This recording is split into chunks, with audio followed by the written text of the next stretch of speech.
On this day in Chaplain Corps history, 7 February 1943, the deadliest day for the Army Chaplain Corps, when 5 of their chaplains died when the Henry R. Mallory was torpedoed and sunk by a German submarine.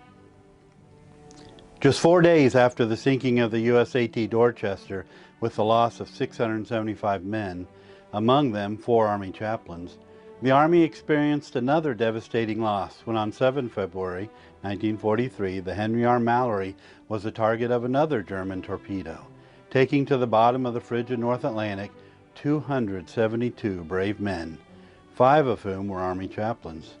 This proved to be the deadliest day of the war for the Army Chaplain Corps. Just a few months after returning to military service, the Mallory was boarded by 7 chaplains, along with nearly 400 soldiers, Marines, sailors, and civilians, for what they expected to be their transport to Europe and Iceland. Just before 0700, when the convoy was within 600 miles of Iceland and would have been under Allied air cover had the weather permitted, the German submarine U-402 took aim and scored a direct hit on the Mallory.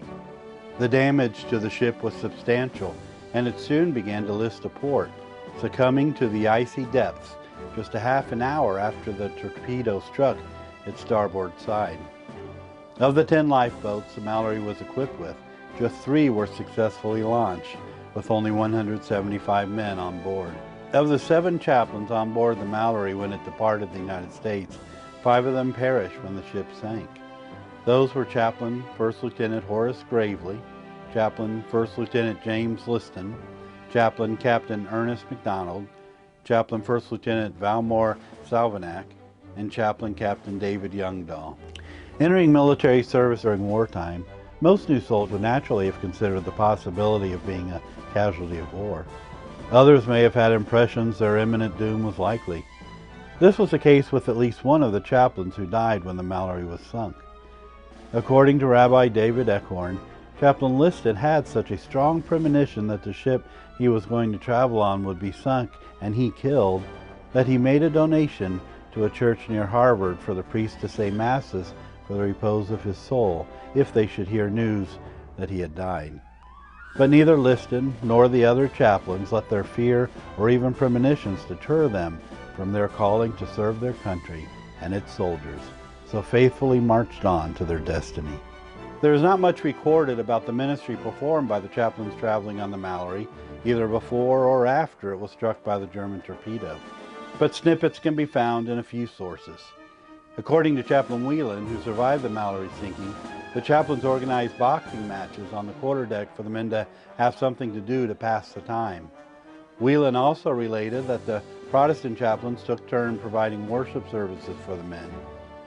One such service was held on the evening before the German attack on the Mallory when one of the chaplains preached on the Lord's Prayer. Wilson Flartley, one of the survivors, recalled that the words, "Thy will be done," made a particularly strong impression on him as they retired to their quarters just hours before their lives would be changed forever. Another survivor, Manny Sylvia, remembered how after the Mallory was hit and it was nearly submerged, a chaplain offered him a chocolate bar, suggesting that he might need it.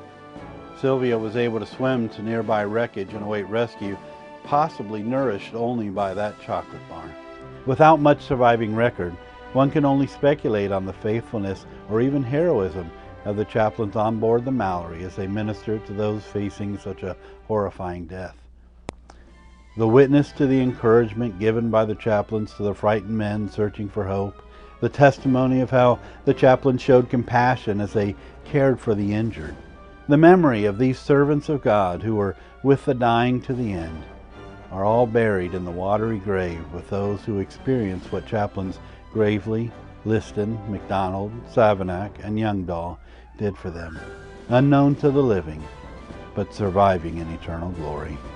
So on this day in Chaplain Corps history, 7 February 1943, we remember those 5 chaplains who perished when the Mallory sunk as a result of a German torpedo. We remember how they undoubtedly served those who were afraid, those who were about to die. We remember how they continued to serve both God and country. This is Daryl Densford for the Chaplain Kit. If you'd like more information on the Mallory's last voyage, and the chaplains who died when it was sunk, go to the Chaplain Kit's YouTube channel. That's youtube.com/The Chaplain Kit. Then go to playlists, and then go down to the Chaplain History playlist.